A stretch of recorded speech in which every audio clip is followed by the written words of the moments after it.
Thank you for choosing Vego Garden. Today we'll be assembling our innovative dragon fruit planter. This planter is designed specifically to hold this coveted cactus and make growing a breeze. To start, lay out all the components of your dragon fruit planter. You should have 4 garden bed panels, 2 wicking cell pieces, the rolling bed frame and wheels, and all of the trellis components of your dragon fruit planter. First, attach the wheels to the frame using the bolts, washers, and cap nuts. Be sure to align the 3 holes at the base of the wheels to the 3 holes at the edge of each frame. The cap nut should be installed on the underside of the frame.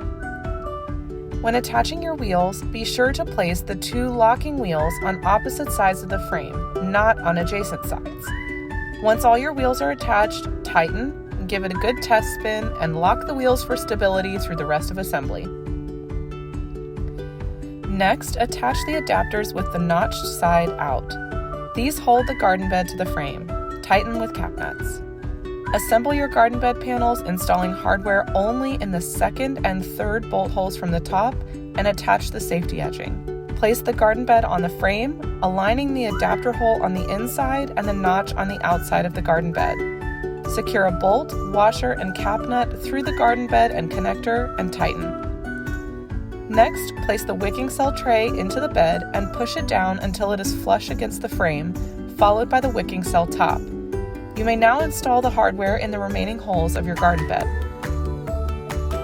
Once the rolling frame and garden bed are built and secured, the next step is to attach the dragon fruit trellis parts.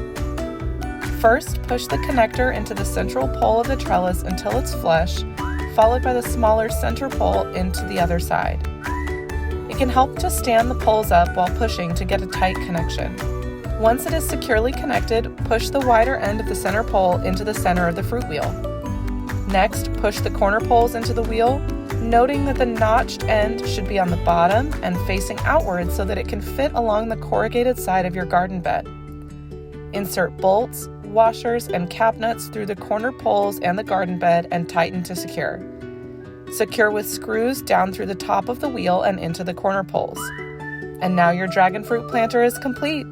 I look forward to seeing what interesting varieties of dragon fruit you all grow. I hope this video helped you, and I'm wishing you all a beautiful day in your garden.